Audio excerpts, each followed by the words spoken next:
And I love this. We've got a global thing going on. So wherever you're joining us from, really nice to have you with us. And so thank you for being here.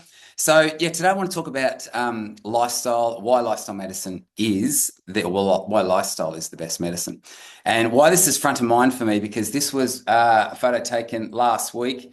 Not exactly a great facial expression there as I look more closely, but nonetheless, look at the location. So I was actually invited to go and speak to the International Board of Lifestyle Medicine Council in Phuket, Thailand. And it was at a resort, and I said, "Oh, really? Do I have to go there?" And so anyway, I ended up by going over, and what it was actually a meeting of all of the presidents and key leaders for the lifestyle medicine societies and associations and colleges all around the world. And there are about 35 people present there because there's over 40 now lifestyle medicine associations and societies all around the world, which is really encouraging. But what I love about this space is that you just meet world changers. You know, they're people, my favorite kind of people are capable, caring, passionate individuals. And they are all at a place like this because they're in their part of the world and they just see a need for change within the healthcare systems, and they're implementing lifestyle medicine. Anyway, you come home and you feel like your tires have been pumped up.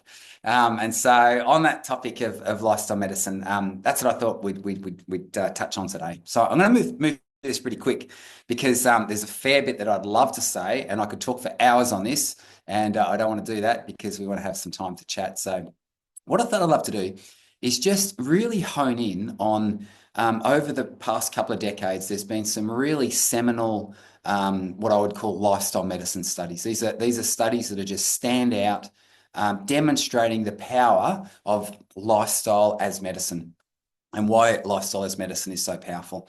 So here we go. In no particular order, I'm going to flash through about 4 different studies that I think are just stellar.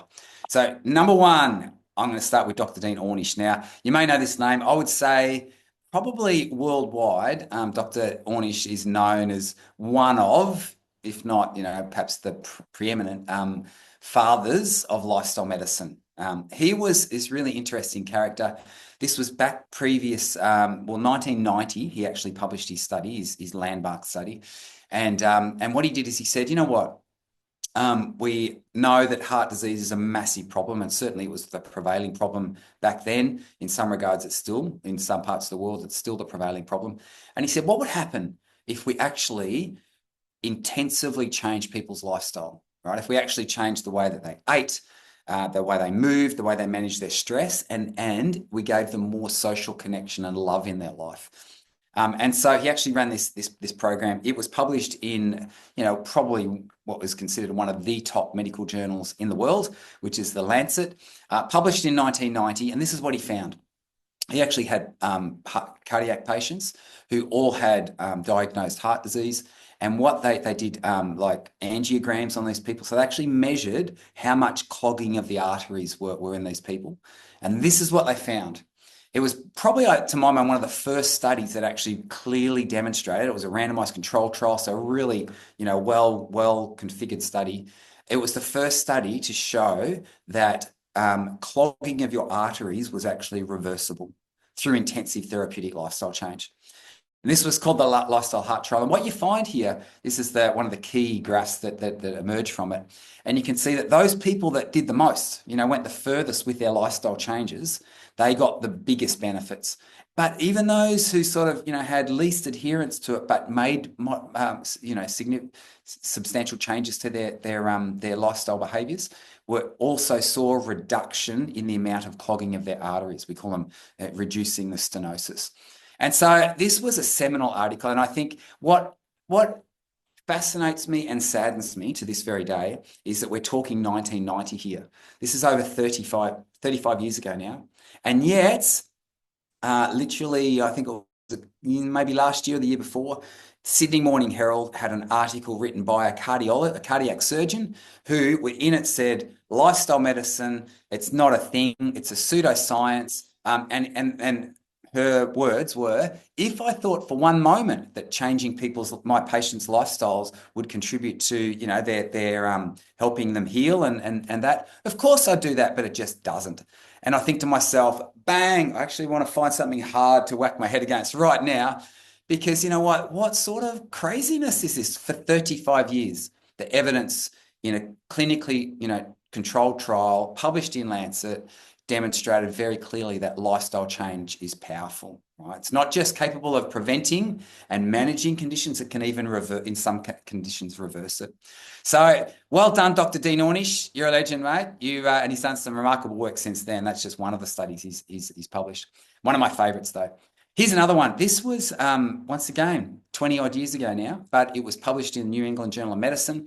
And this was referred to as the diabetes prevention program.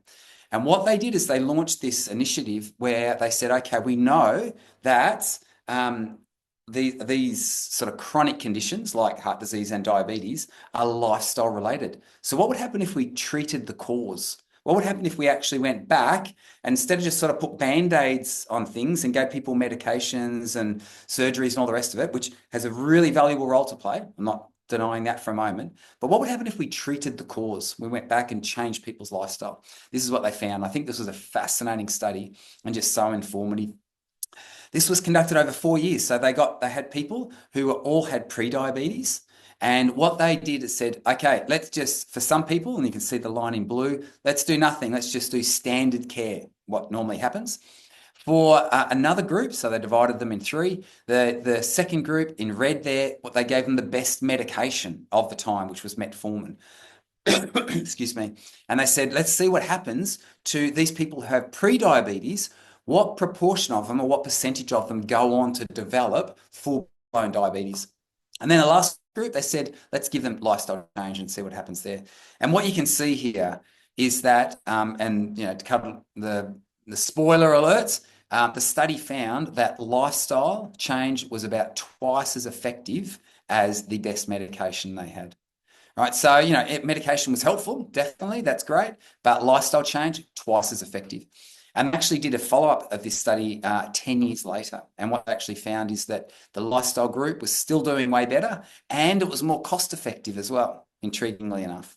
So I find that one, I love that study, the Diabetes Prevention Program. They've done a great work and it's still operating in the US. This one here, I've highlighted this because, once again, published in Lancet 2018, not that long back. And I remember seeing this study come out and I read the conclusion. And for me, I just thought everything should change now, because this is what they said. They had a study. They actually put people on a sort of lifestyle intervention, and it involved a weight loss. And it was people that all had diagnosed full diabetes. And this is what they found. About half of the patients, the clients who had the participants in this study that had diabetes, were able to reverse their condition. What that meant is that they normalized their blood sugar levels and they came off all medication. And so this was their concluding statement published in Lancet. It says, our findings show that at 12 months, almost half of participants achieve remission to a non-diabetic state and off all anti-diabetic drugs. And this is what it says: remission of type 2 diabetes is a practical target for primary care. In other words, saying this is what we should be aiming for. Right? It's not just managing the symptoms. We should be aiming to actually remiss it, right? To actually reverse it and change it. This one here is one of my other favorites. I think this actually came out of the European Prospective Study Investigation of Cancer, which is the EPIC study. Very large cohort. They have tens of thousands of people involved in this study. And this is what I think, this is one study that really speaks to the power of lifestyle as medicine. Because what they did is, amongst this huge cohort of people that they had, they measured their lifestyle behaviours. And in particular, are interested in who has never smoked, who has a body mass index lower than 30, right? So, that lower than 30. I won't go into the details of talking about what BMI actually means, but that they do about 3.5 hours, or about 30 minutes of moderate activity each day, and they have a healthy diet characterized by eating lots of fruits and veggies and relatively low meat intake. And you know what they found? So I want you I'm going to put the statistics up, but as I say this, I love, a former president of the American College of Lifestyle Medicine, who's just a real innovator, and I greatly admire his work, Dr. David Katz. He says, often we see numbers, but he says, what I encourage you to do is put faces to those numbers. All right, so let's have a look here. Here is what they found. Within that huge cohort they had, when people were doing those 4 things, right? When they were not smoking, controlling their body weight, being, active and eating a healthy, relatively healthy diet, they had about a 93%, they were concluding is that about 93% of diabetes was preventable just through those 4 healthy lifestyle habits. About 81%, right? So 8 out of 10 fatal heart attacks or myocardial infarctions didn't need to happen if those people practice those 4 things. So, and just once again, put faces to names here. Do you know someone who's had a heart attack? Do you know someone with type 2 diabetes? Right. Well, what about if in, over 90% and over 80% of heart attacks in those cases didn't actually need to happen through these 4 healthy lifestyle choices? About half of strokes and about a third of cancers, right? A third of cancers could be prevented through these 4 healthy lifestyle behaviors. I find this incredibly powerful. And here's the interesting thing. All those lifestyle behaviors, do they have side effects? Yeah, they do. And they're all good ones. So, unlike a lot of the things that we use to manage and treat these conditions, the side effects of healthy lifestyle behaviors, all good, all good. So, why is lifestyle the best medicine? I think the evidence is pretty clear here. This is the last one I'll touch on real quick. This was published in 2022. But what this actually did for me was super encouraging to see that there's a growing recognition within the mental health space. It's not just about physical health, but within the mental health space too. Lifestyle medicine is powerful. And this is what the conclusion of this paper that was published, you can see in the World Journal of Biological Psychiatry. They said lifestyle-based interventions are recommended as a foundational component. In other places, they say this should be frontline therapy for mental health care, including those people who even have major depressive disorder. And so what's the takeaway message? Well, lifestyle. Lifestyle is the cause. Poor lifestyle is the cause of many of the conditions that we suffer and die from today. So it makes sense that maybe we should treat that cause. What does treating that cause look like? Well, it means changing our lifestyles. And the benefits, as I said, side effects are all good, but the benefits are powerful and they're tremendous. And so I'd love you to reflect on that. And so we have a couple of questions here. I'll read them. Actually, I'll allude to one last thing. If you have any interest in this space at all, this is something, it's not related to the LIFT project, but I'll flash this up.